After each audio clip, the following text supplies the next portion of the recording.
Buenos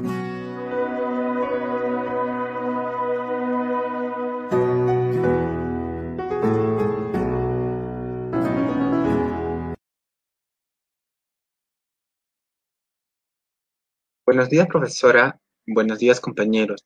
En esta oportunidad, a mi persona y a mi compañero Manuel Freddy Taipe Quispe, nos ha tocado exponer acerca de un pequeño fragmento de la obra Comunidades Imaginadas de Benedict Anderson, que es el capítulo 6, llamado El nacionalismo e imperialismo. A continuación les hablaré un poco acerca de los nacionalismos oficiales. Estos nacionalismos pueden entenderse mejor como un procedimiento para combinar la naturalización con la retención del poder dinástico. La clave para su ubicación consiste en recordar que este se desarrolló después de los movimientos nacionales populares que se proliferaron en Europa desde el decenio de 1820. En pantalla tenemos a Victoria de Sajonia-Coburgo y Gotha, que fue reina de Inglaterra y ya en edad avanzada fue emperatriz de la India. Eh, este personaje no es menos interesante que Alejandro III, ya que su, su título más interesante, el título más interesante de su persona fue que representa simbólicamente la unión entre la nación e imperialismo cuando éste se solidificó. Pero también su reino también marca que al desintegrarse esta fusión del nacionalismo, de esta fusión, la mancomunidad británica sucede al imperio británico. Si bien el comienzo de un nacionalismo oficial al estilo de Londres, con fuertes afinidades con la rusificación perseguida por San Petersburgo, esta afinidad también puede apreciarse de una manera si la vemos desde otra comparación. En pantalla tenemos a Tom Nair, que plantea que el problema de la inexistencia del movimiento nacionalista escocés, eh, plantea la inexistencia del movimiento nacionalista escocés a fines del siglo XVIII. Sin embargo, Hoffman ha desechado categóricamente la reflexiva discusión de Nair, señalando que el puro anacronismo es esperar que los escoceses demandarán a un Estado independiente en ese tiempo. A continuación, hablaré acerca del nacionalismo oficial inglés. Eh, Nada subraya vigorosamente la contradicción fundamental del nacionalismo oficial inglés, es decir, la incompatibilidad interna entre nación e imperio. Se dice nación a propósito porque siempre se van a estar tentados a explicar este país en términos de racismo. Nadie en su sano juicio se atrevería a negar el carácter profundamente racista del imperialismo inglés en el siglo XIX. A continuación les hablaré sobre lo que sucedió en 1868 y 1871. En 1868 de 1868 a 1871 se disolvieron todas las unidades militares feudales.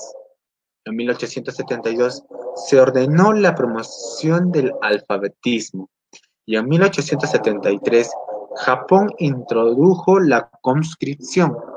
¿Qué quiero decir con conscripción? La conscripción es el servicio que se presta al Estado siendo soldado durante un periodo de tiempo.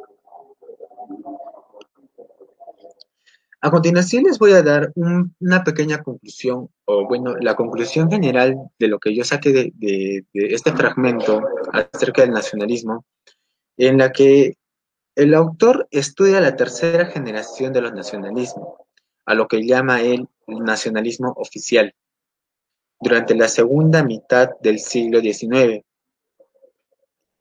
Estos nunca se habían fundamentado en la nación y se habían utilizado diversas lenguas vernaculares oficiales, que era solo por razones burocráticas. la revolución filológica creó la convicción de que los lenguajes eran propiedad privada de un grupo específico y la que todos aquellos grupos que tuviesen una lengua propia tenían derechos a ser autónomos. Esta idea chocaba frontalmente con la existencia de las dinastías imperiales plurinacionales con definición. Este hecho hizo que las dinastías intentasen utilizar la identificación nacional con el objetivo de reforzar su propia legitimidad.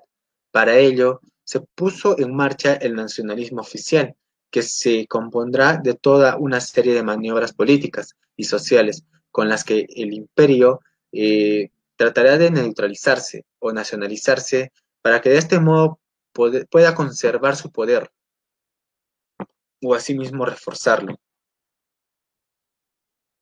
El nacionalismo oficial buscaba, en fin, hacer que el imperio fuese atractivo en términos nacionales. Debemos tener en cuenta que este tipo de nacionalismo después se desarrolló después y en contra de los nacionalismos populares de 1820, que según el ejemplo de las repúblicas americanas y de la Revolución Francesa, lo que nos llevará a afirmar que el nacionalismo oficial no es tanto una cuestión de sentimiento, sino de oportunidades y de provecho. No solo los imperios utilizaron nacionalismo oficial, sino también todos los estados pequeños que trataban de adaptarse al nuevo modelo internacional. Al fin y al cabo, era mejor amaestrar un modelo que contenía ideas peligrosas que dejarse atacar por él desde afuera. Y si se tenía en cuenta que en cualquier momento se podía convertir en una revolución burguesa o proletaria. El nacionalismo oficial era un fenómeno históricamente imposible ante aquellos que antes de la aparición del nacionalismo lingüístico popular, y no fue más que una respuesta de aquellos grupos de poder dinástico y aristócrata esencialmente, que se sentían amenazados al verse excluidos de su nueva comunidad imaginada, popular. De esta adaptación conservadora se reaccionaría del primer modelo, más espontáneo de nacionalismo, nacieron lo que es el nacionalismo húngaro, británico, japonés, español y francés. Gracias. A continuación les voy a pasar la exposición a mi compañero Manuel.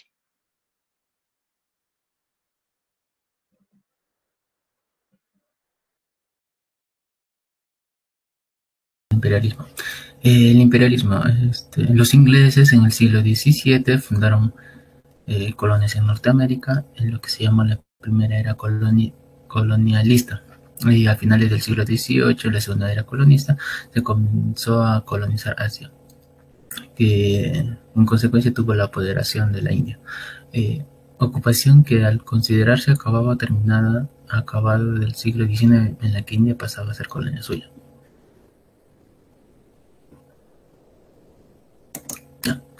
El Raj británico. El Raj británico conocía un régimen gobernal colonial de la corona británica sobre el subcontinente de la India entre 1858 y 1947.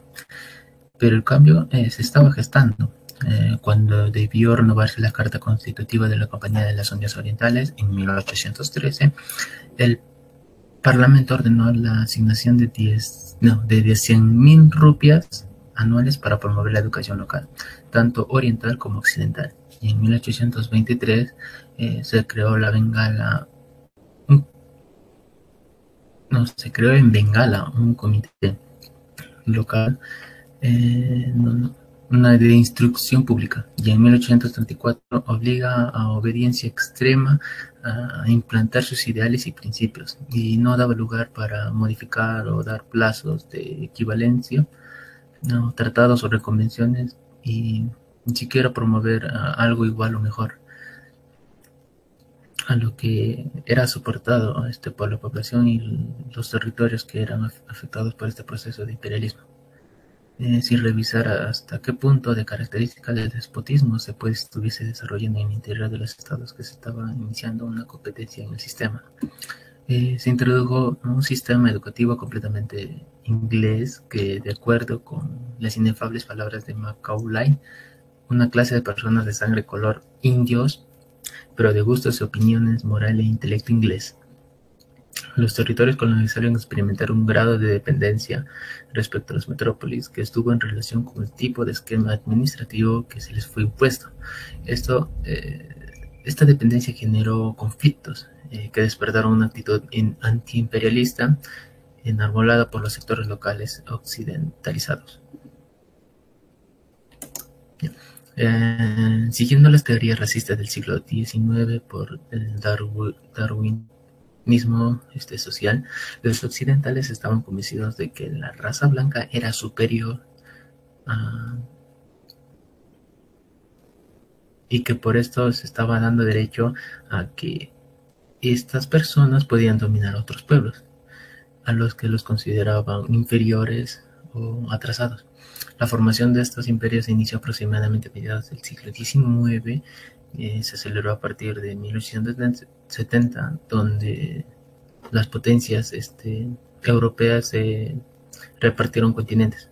Así, en la Conferencia de Berlín en 1855, el territorio africano pasó a manos de los principales estados europeos. Y la carrera colonial aumentó las tendencias entre las potencias europeas y amenazaba la paz entre ellas. Asimismo, algunas potencias estaban descontentas, y este fue el caso de Alemania, que creía que su imperio no correspondía con la importancia de su país. Y en estas circunstancias, entre otras, llevaron a la Primera Guerra Mundial. Y las consecuencias del imperialismo fueron profundas y se prolongaron hasta el presente. Y los occidentales crearon una forma de administración y explotación económica que alteraron profundamente las vías de regiones colonizadas. El imperialismo japonés se echó a andar a partir del conflicto de Corea y que culminó en la guerra sino-japonesa en 1894 y 1895. En ella, el nuevo Japón en Meiji, que había surgido tras la apertura de un mundo forzada a las potencias occidentales y una rápida modernización y occidentalización, lleva a cabo su primera empresa expansionista. La guerra ruso-japonesa en 1904 y 1905 significó un punto de inflexión en Japón, ya que se convirtió en una potencia mundial. A partir de entonces, el poder de los capitalismos y las grandes industrias dueñas de las Zaibatsus creció. En la búsqueda de nuevos mercados y fuentes de materias primas se convirtió en el objeto principal para el imperialismo japonés. Y a partir de 1930, en Japón tuvo un cambio de tendencia, en el que Japón pasó de ser un inserto dentro de un sistema mundial de potencias coloniales a rechazar el imperialismo occidental y querer establecer un bloqueo económico propio y una ideología asiática. En ello, sin embargo, los ideales asianistas fueron ahogados por el nacionalismo fanático que consideraban superior a los japoneses sobre el resto de la raza, lo que provocó multitud de crímenes de guerra que dejaron honda huella en los países ocupados. Y en definitiva, podemos decir que el imperialismo fue una solución tomada por las grandes potencias europeas para introducir la producción en sus nuevos mercados, haciendo que las regiones que se veían afectadas por este proceso obtengan influencias políticas, económicas, sociales, culturales y también la religión por parte de las regiones involucradas. Debo notar que las regiones colonizadas muchas veces tomaban el idioma de los colonizadores y prácticamente se volvían dependientes de las grandes metrópolis. Y también actuaban como abastecedores de las grandes industrias, de las cuales a su vez desarrollaban obras como puertos o ferroviarias para poder transportar la materia prima, que era muy importante en esos tiempos para la industria. Y en conclusión llega a accionar el accionar de las grandes potencias sobre las regiones coloniales cambiaron su vida política y económicamente a gran escala, haciendo que aún hoy en día se notan los vestigios de este complejo proceso. Gracias.